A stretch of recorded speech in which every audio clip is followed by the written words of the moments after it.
I have to correct an earlier podcast. Kwik Save, I think, were bought, I believe, by Gateway. Gateway. No, you said that. We did. And I said Safeway. Yeah, maybe. Gateway never made it. And I want to give them their moment in the sunshine. I remember Gateway. Gateway. Yeah. And then they became Morrison's. That's the journey. No, it's definitely can you give us... Safeway became Morrison's. Kwik Save became Gateway. Safeway became Morrison's. What happened to Gateway? Well, I need to. Our listeners need to know. I don't know. And you haven't come with that information prepared. No, I haven't. Looking in your phone now. No, I haven't. The Welsh firm HyperValue. Oh, can you do the song? HyperValue. Oh, takes me back. Now, while you're looking up the story of Gateway, HyperValue. It was just called HyperValue, wasn't it? That's right, yeah. The song was HyperValue. Well, it was the value that you could get in HyperValue. Yeah. Which was kind of given away in its name, wasn't it? Yeah, I mean, I think that might have merged with Pound Stretchers at some point. And I think they were taken over by one of the big boys. One of the big pound stores or something. Yeah. But HyperValue is where I used to go as a child in December to see Father Christmas. That was You went to HyperValue. That's correct. I saw a Hyper. Not because just to contrast this, my sister is 6.5 years my junior. I've got two sisters, but the youngest of my sisters is 6. And by the time she got to go and see Father Christmas, it was Harrods in London. So I went to the HyperValue, and she got. No, I'm not saying that had any kind of bearing on how we turned out. I do remember getting a rainbow themed pencil stationery set, a rainbow stationery set from the HyperValue Father Christmas, which I don't know that I should have been that thrilled by. But I think I was quite happy with it. So I'm glad you got that off your chest. It's just a memory. It's not a particularly powerful one. But yeah, definitely HyperValue in Bridgend.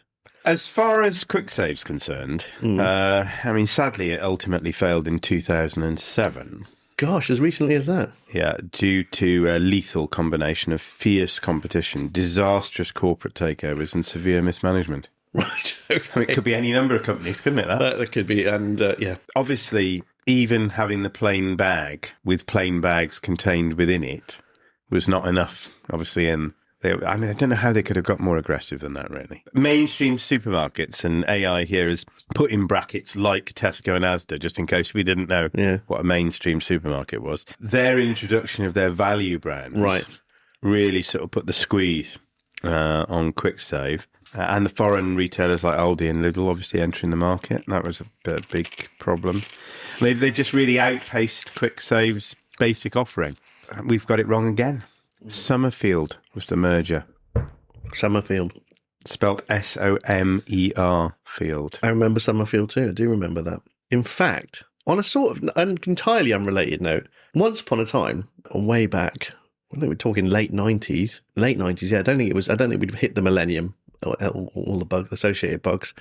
I had a little stab at performance poetry. Right. And you haven't got any for us, have you? No, I can't remember. I mean, I literally did it once, and I changed my name that night. I don't know why. I performed under a pseudonym, and the pseudonym was James Summerfield.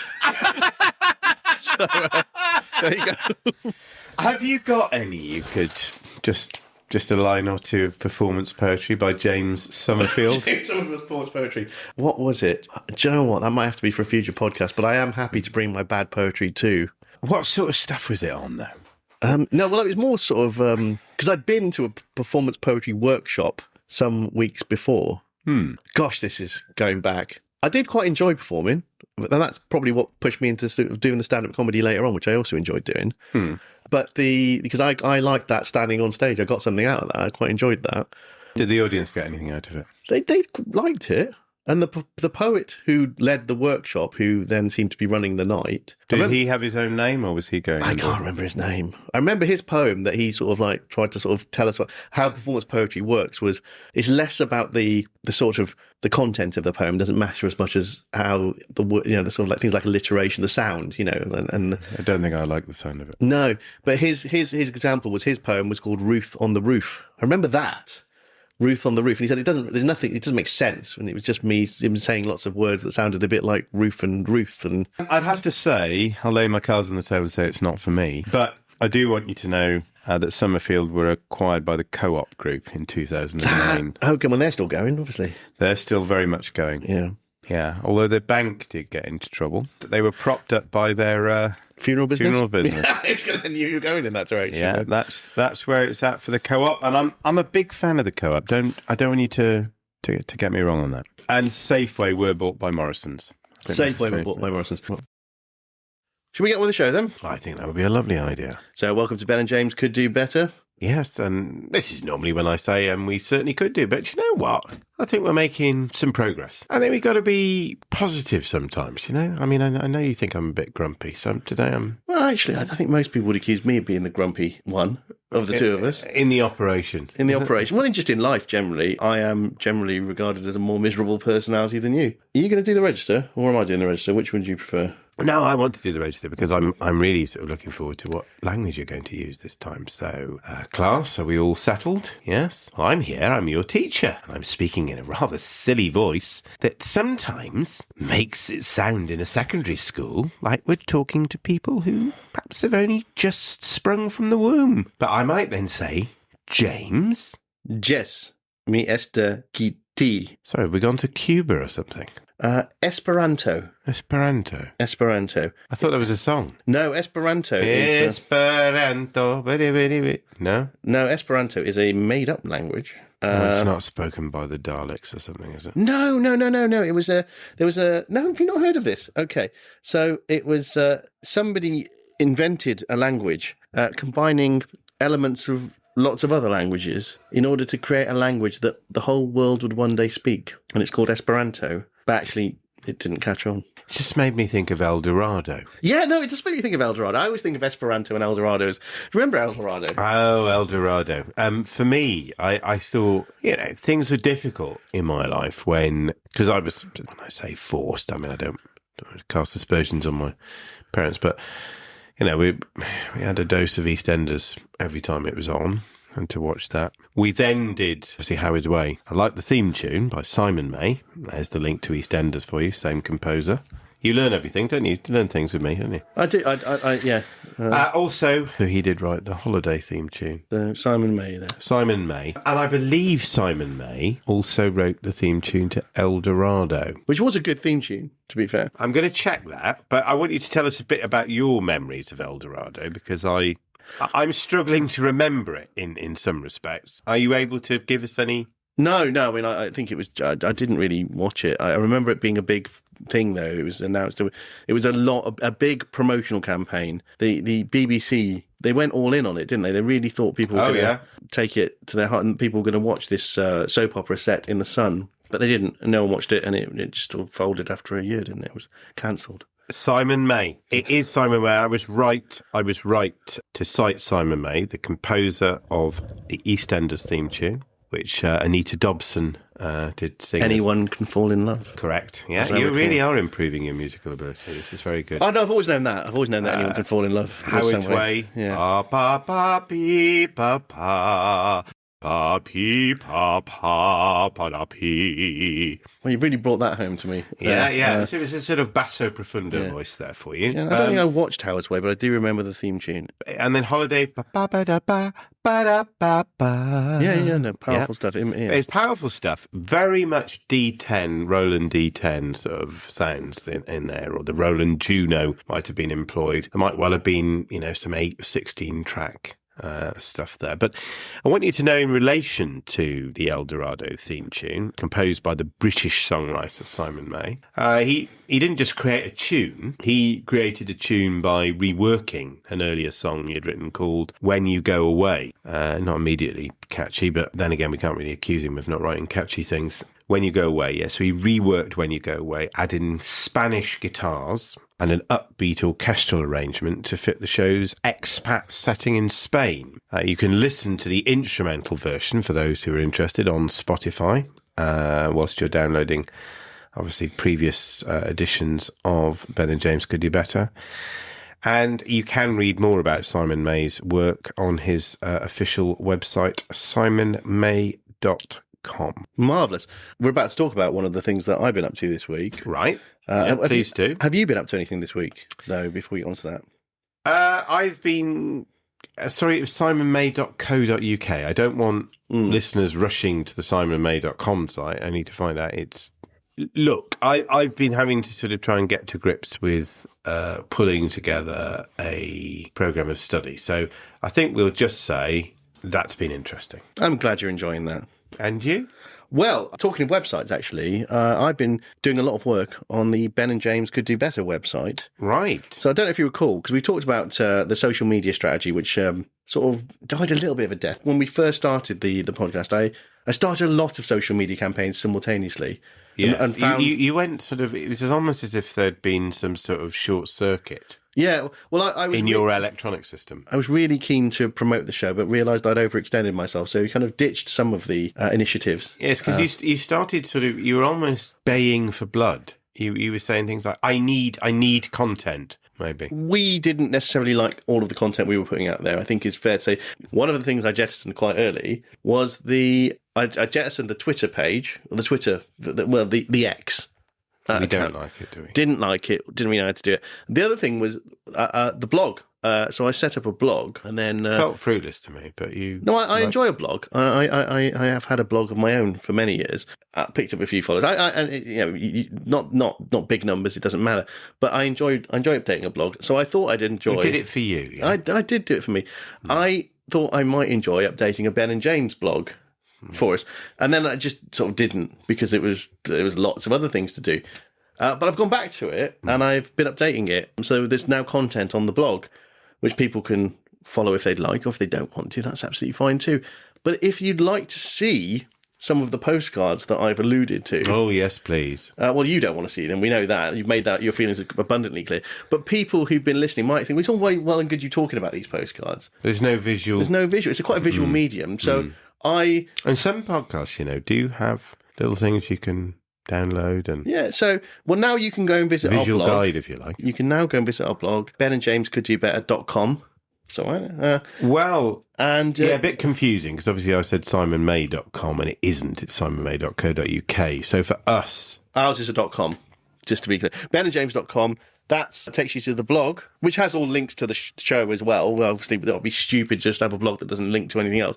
So if you are listening to this but don't know how to find this show, which would be a strange thing to not know because you found it because you're listening to it, and you want to find the blog, benandjamescoulddobetter.com, and then on that blog now, .com, you will now see some posts written by me with some images, and that would include the postcards that we've talked about, including the one I'm going to talk about now. Well, this is fantastic news, because I didn't even know that had happened. Well, it has happened this week. Thank you.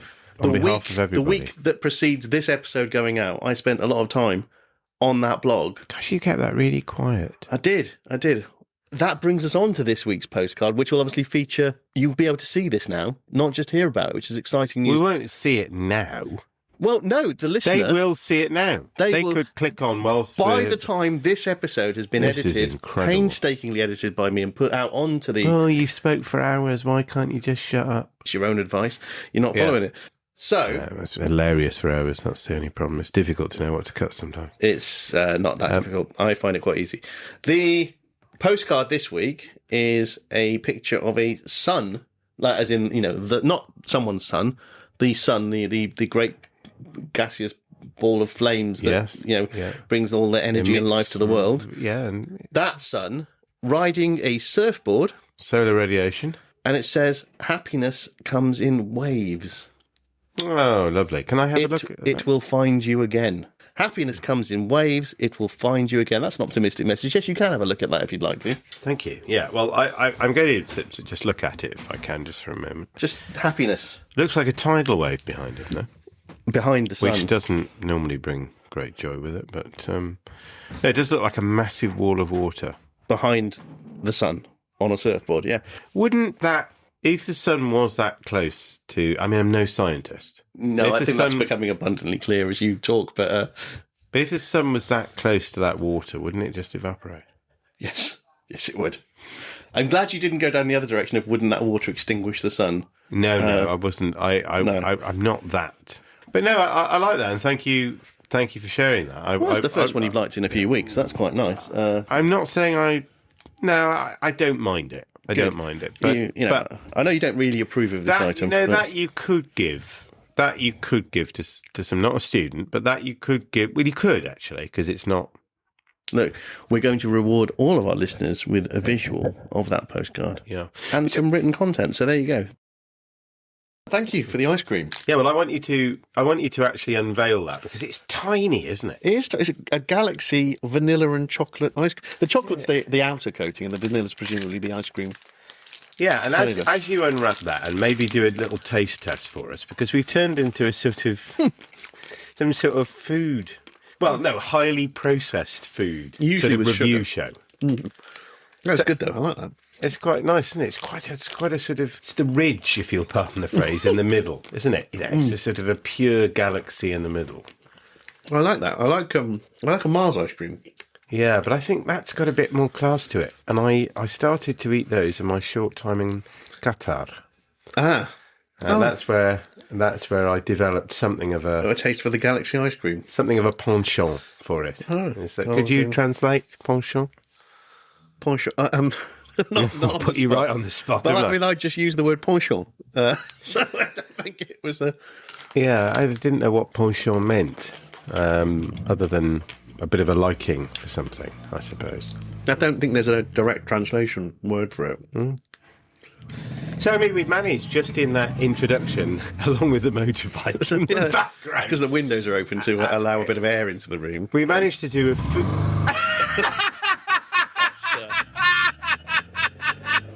He's very keen, isn't he? He's very keen. He's gone now. I think that's the Just Eat driver, who whizzed around with the ice creams. But, I mean, we managed... What I was going to say is we managed to do a food review, a sort of... bit of ambient noise, talk about some obscure aspect of my life, all sort of rolled into one. So, but I like that. Good. It's nice to see you smile. It's a rarity these days. I know. Well, I like, as I say, I like the Mars ice cream. Yeah. But what I quite like is the Aldi rip-off. Oh, you do you? Of the Mars ice cream. The Titan. The Titan ice cream. But so you think that rivals it, or does it taste different? No, I think it's identical, really. The Titan bar is a solid replication of the Mars bar. And what I like about Aldi, more so than Lidl, who also do rip-off versions of popular products, household name products. But with Lidl, they just sort of copy them, but they give them their own name. Whereas what Aldi do is they sort of take the name of the original product and sort of give it a name that's quite similar. Yes. So, for example, Titan, obviously there's a sort of, that's a moon around, I want to say Jupiter. Yeah, you've got me there. But it's celestial body, and Mars is so that's what they've done there. And but then there's a lot of weird brands like sort of Morning Sunrise and that kind of stuff, isn't there? I mean, there's often brand names but if you look closely, the ones that look like products that have names and you would find on the shelves of the more established supermarkets. No, I mean, Aldi's pretty established. I don't want to.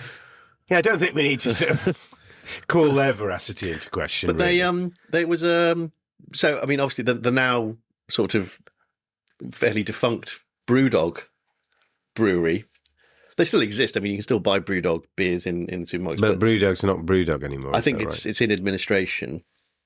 They should launch a beer that's called that, maybe. Well, no. So there's this thing between Aldi and Brewdog. Right. So Brewdog's most famous beer, if you like, and they're out of business now, really, so there's no point advertising. Well, as I say, you can still buy their beer, so maybe there's some hope for the product, if not the company. The company. But their sort of their sort of signature, their flagship beer, it's called Punk IPA. Yes. And Aldi's version of that, which isn't as good, and I like a lot of Aldi products, but this is not particularly a good beer. It's called Anti-Establishment IPA. I see what they've done there. Yeah, so there was a bit of a thing on the social media between Brewdog and Aldi, which resulted actually in Brewdog brewing something called Aldi IPA. Right. With the I from Aldi is also the I from IPA, and you can now buy that in Aldi. So there you go. They were rewarded for their flagrant. Do you know what I have thought though for many years, and this has been an opportunity for me to say it. They can't get the crisps right. No. What's your? Well, no, I don't think that any of the rip-off, whether it's the Quavers, the Frazzles, any of them, they don't taste quite the same. Whereas you can't say that about some of those other products. That's true. Now, and actually, my daughters would agree with you on that. So I don't ever buy crisps from those places. No, especially if they're the rip-off. Yeah, because my children, particularly my youngest, Jemima, likes a hula hoop. Oh, yeah. No, they're not the same. As she calls them, hula hoops. Hula hoop. I like that. Again, it's like the Renault advert. Yes. I like Papa, hula hoop. J'aime bien des hula hoop. Because, her English is coming on, but hula hoop. I mean, this is going to be... We should get her into voiceover or something. Well, I think she's going to be fantastic. She does speak English Fantastique. now, but with a slight French accent, yeah. Yes. And which is bizarre because she's never been to France. We've touched upon that. It's going to be a nightmare for you as she gets older, I think. Potentially. But I bought on the cheap, both Lidl fake hula hoops and Aldi fake hula hoops, and she was not having any of it. No. So they're not as good. Rejected. She's like, would you like? I said, would you like some hula hoops? And she's like, yes, please. But they're not those ones. When I produced those, they were returned to me. They were returned to sender almost instantly. So they're not as good. No, clearly. They're not. So is there anything else that your daughters have roundly rejected from the rip-off ranges in any of the now very successful, almost 8% share? What do they call them? Disruptive retailers. Are they disruptive? I mean, I quite like them, but they do, yes. No, I mean, the hula hoops were the big... Do you think she should start her own brand up there? Hula hoops. Just hula hoops, yeah. Which I think would be something else. No, I don't think they've rejected anything else quite so. I mean, and, there are things that I actually actively would seek out from an Aldi or a Lidl. I think their confectionery is quite strong. As I say, the Titan bars, etc. But no, just they do some quite nice chocolate and stuff. Yeah, I love what they've done with the Dan pack. The Dane pack becomes Nord pack. That's exactly that sort of thing. Yeah, they're very good. Nutella is Natoka. Yes, which I really do there's like. No shame whatsoever. Yeah. But there was, and again, I think this happened on social media, a little bit of a battle between Marks and Spencer's and Aldi over the caterpillar cake.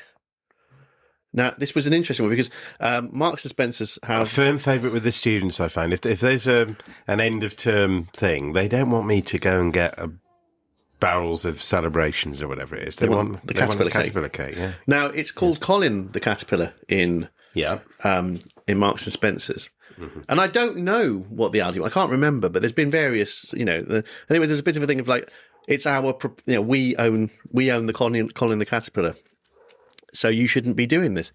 But actually, that was quite a strange one to just sort of take issue with Aldi, because the caterpillar cake, the chocolate caterpillar cake, you can basically find a supermarket version of that in every supermarket. So I don't think that was just Aldi. I think that everyone does that. And even the sort of there's a boy one and a girl one from Marks and Spencer's, and in Tesco's there's a boy one and a girl one. So I mean, I don't know why Marks and Spencer's particularly went for Aldi. Have a reputation for sort of shamelessly ripping off other retailers, but in the case of the caterpillar cake, I think they were quite hard done by. Have you ever had a bubbly mint? Bubbly mint? Yes.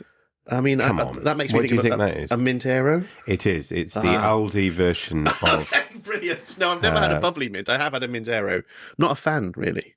No? I don't think chocolate should be green. And it is, isn't it? The inside of a mint aero is. Yeah, I've never found that to be... And yet I love a mint chocolate chip ice cream. Yeah, that's fine. But I don't like a mint chocolate. No, and I don't like those fries bars which Boots used to push like they were going out of fashion as well, with like a mint fondant in them. No, I don't mind. I do know those. White mint fondant. It's too much fondant. Yeah. I don't mind an after eight. At Christmas, I quite like an after eight. And I don't think you need to wait till 8 o'clock to have one. But I do like an after eight, but I think anymore. That's quite a slim chocolate with not a lot of cream, and I quite like that. But I think when the mint cream gets too thick, no, I'm not interested. Another little, because I'm really interested by our conversation. I do like a Fry's Turkish Delight though. Well, you've touched on Margaret Slade's favourite. Is that? You have. Yeah. She's not got a weak spot for much, my mum. She certainly does go weak at the knees for a Fry's Turkish Delight. For a Fry's Turkish Delight, yeah. What I particularly like about a Fry's Turkish Delight is if you ever have an actual Turkish Delight, nothing like it. My dad used to love a Bounty. I like a Bounty, dark chocolate or milk chocolate Bounty. Because he wasn't particularly fussy. I don't think two schools of thought on that one. He lost his taste in the end, but he still used to devour them. For you, would it be Kellogg's Crave or Harvest Moon Craze? I mean, see what they've done there? I do see what they've done, and I'd be honest with you, neither. But no, I don't like chocolate-filled. No cereal. No, it's cereal is. I mean, my children might be interested in either or both of those. Oh, my ex-wife used to swear by the Lacura skincare. I would say she's right. She's right too. Yeah. Well, that's another thing she was right about. Yeah. Well, but yeah. So okay, well, I'll start. That's a note to self, isn't it? Yeah. I mean, it's significantly cheaper and it does the job. I don't know about the skincare particularly, but I would say the sort of toiletries generally are pretty good from that route. Here's one for your daughter. Yeah. Chocolat peanut butter cups. No, but that's Reese's Pieces, isn't it? And I don't think she would like those. But Chocolat as a chocolate brand, pretty good. Forget the Magnum ice cream and take on board your Gelatelli classic ice cream sticks. Oh, I like those. Yeah, I have those. I buy those. Yeah, I actively like those. They're very less than half the price. They're not as good as they're not as good as the Magnum, but they're not half bad. I've turned my back on Red Bull, but I do sometimes like a drink to stimulate me, particularly at this sort of hour. Can't stomach it, personally. So for me, it's out with the Red Bull. If I pass an Aldi, it's the Red Thunder. And I think going one better, if I pass a Lidl and I nip in, I can help myself to a Kong Strong. I'm going to need... Repeat that, please. A Kong Strong. Kong. As in King Kong. As in King Kong. Kong Strong. Well, he's got the energy, hasn't he? Oh, see what they've done there. So one brand has gone for quite a funny Kong Strong. I like that, actually. And the other market-leading disruptor brand has gone for Red Thunder. Which I love also, actually. I prefer both of those to Red Bull. Yes. And don't forget Asda's in here, who were cited as one of the reasons Kwik Save went down the old plug hole. Yeah. With their Blue Bolt. Blue Bolt. Just a different colour. But I've noticed the price of Blue Bolt hasn't half gone up. Has that gone up, has it? Right. I mean, I've not been able to drink any of these energy drinks. Are you not one of these? Oh, it keeps me up all night. No. Because I can drink a massive amount of it and go straight to sleep. No, well, they're not going to want to hear from me, are they? Because this completely disproves.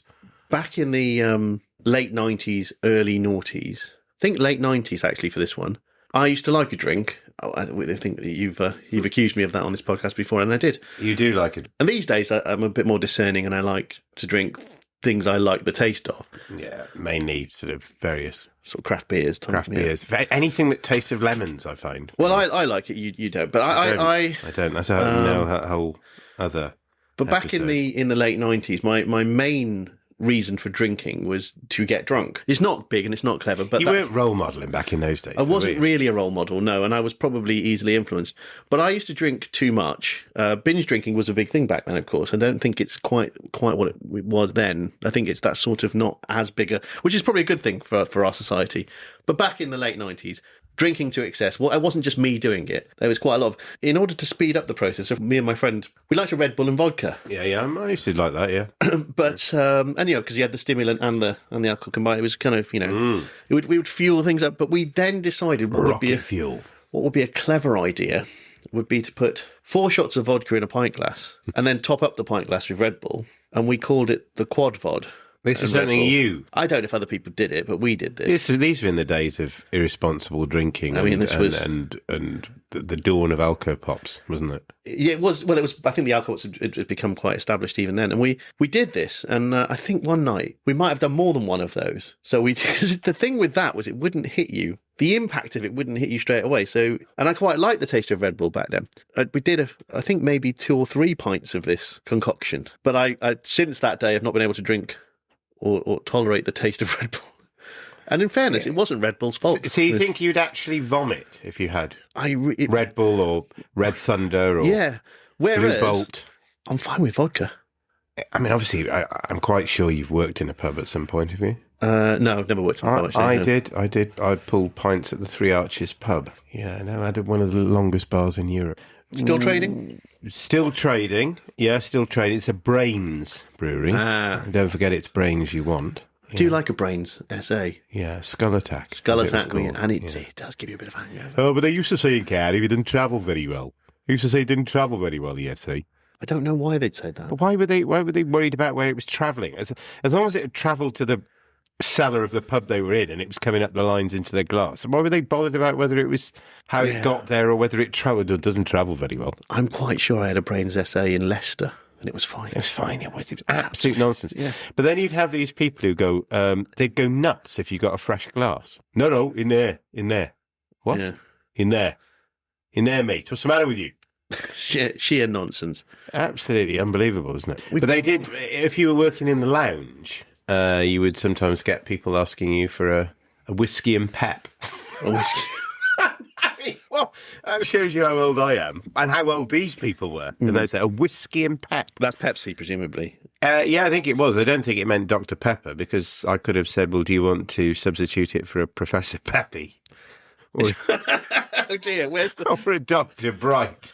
So, where's... You shouldn't laugh at your own jokes, should you? No, but where's Particularly Professor... when they're not funny. Are they real? They are real. That's good. Which one's which? Aldi's the Professor Peppy. Right, that makes sense. And Asda are running Dr. Bright. I'm disappointed in Asda there, really. All they've done is just copy the Doctor, Yeah, which I that's- don't think... I mean, it could have been... I mean, that could be sort of something for your ear or something, couldn't it? Sorry, I nearly choked on a Neo there. A Neo. I've had a Neo. That's Aldi. An Oreo. Yes. Yeah, but I did... Yeah. I moved away from the microphone to eat it, but then I nearly choked on it. Tell you what doesn't work is the Oreo ice cream. It's absolutely awful. So that's the 2 biscuits with the ice cream as the cream. Yeah, but the biscuit then is not no crunch to it. It's absolutely awful. I think it's a real low point in there. I think if we have listeners, and the statistics say we have some, It's like dust.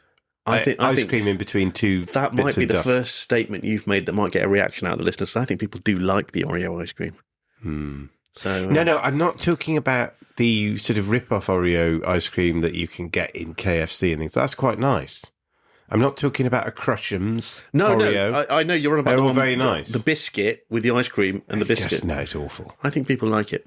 Well, obviously somebody like it. They're not going to keep manufacturing it. Nobody likes it. I think people are quite passionate about it. Well, I'm sorry about that. Well, anyway, Next time I'll just have a creamy split pop. regular listeners will probably think we're a little bit obsessed with confectionery Well, we are. and large retailers.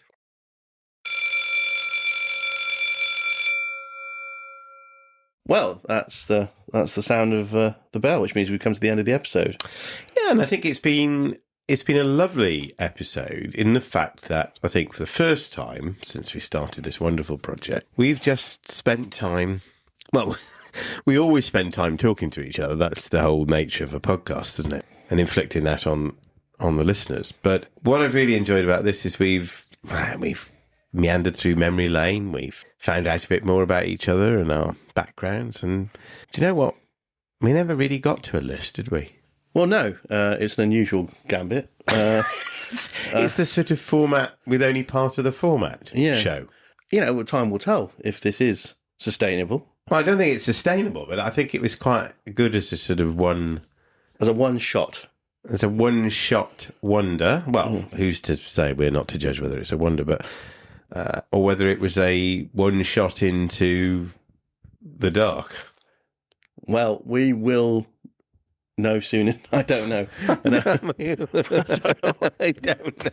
I don't know either. But you and your formats, you just remind me of the last episode about that brave man who'd left his job in industry. Took a 75% pay cut. Yeah. Yeah. And literally changed the lives of... Yeah. So this new format, it's all very well you scoffing.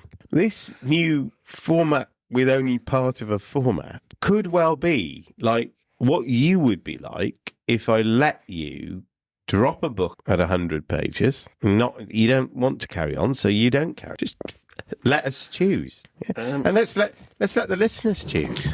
Well, if they say, for God's sake, bring back the format, then we won't be doing it again, will we? I mean, if we've still got any listeners after that, I will be, I'd like them to choose. Because I think there's something quite good about meandering through. Oh, well, I love a good meander, as you know, and never getting to the point. And it's long form. Yeah, no, I enjoy meandering without any real reason to be talking. Well, I think we've delivered on that, haven't we? We have, and I'm not sure we've even touched upon. Did we even manage to touch upon anything to do with secondary education in that episode? Don't think so, and that's why I like it. No, I mean, it's a nice break, isn't it, from that? So I don't mind that. I mean, I'm not saying... I just feel we may have missold a product here. I have enough faith in our listener to know... That old joke again. That old joke, when I object too strongly, but yeah. I have faith in our listeners that they will have invested something in us over, I mean, for goodness sake, Paul loves, 8 or 9. 10. 10. Okay, well, I'm not keeping count. No, 11. It all sounds the same to me. 10 episodes prior to this episode. Yeah. So 11. Goodness me. They've got this far. I would say it's flown by, but it hasn't. Well, no, this one.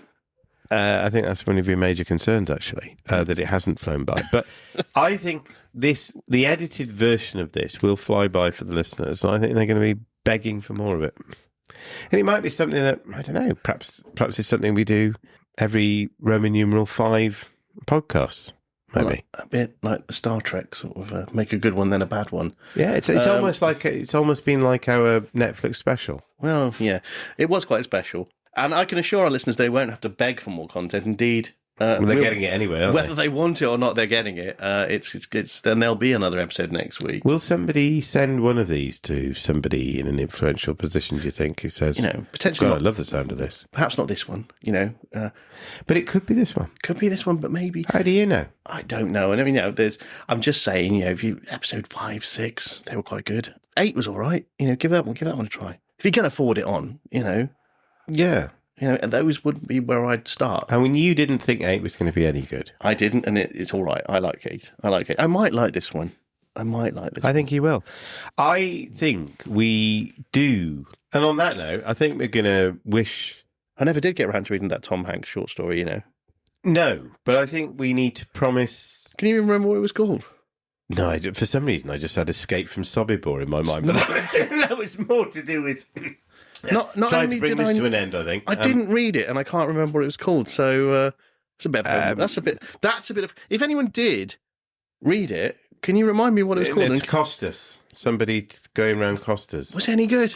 Did you read it, listeners? If you listened to more than one episode, did you listen to last week? And did you read that book, that short story? Because if you did, we'd really love to hear from you. And we'd like a percentage of the Blinking book sales as well. And also, if you've just found a list, because we forgot the list this week, and we need a list. And yeah, please get us a list for next time. Otherwise, you're going to get more of this. Do we want more of this? I would like it, but sensing don't. If you would like more of this, don't send a list. If you'd like more lists, send a list. I mean, it's as simple as that. It's as simple as that. And whilst you're at it, get that little short story from Tom Hanks. Yeah, no. If you do nothing else, read the short story by Tom Hanks and just let me know. I don't think there's anything left to say. I'm just going to now say goodbye. Goodbye.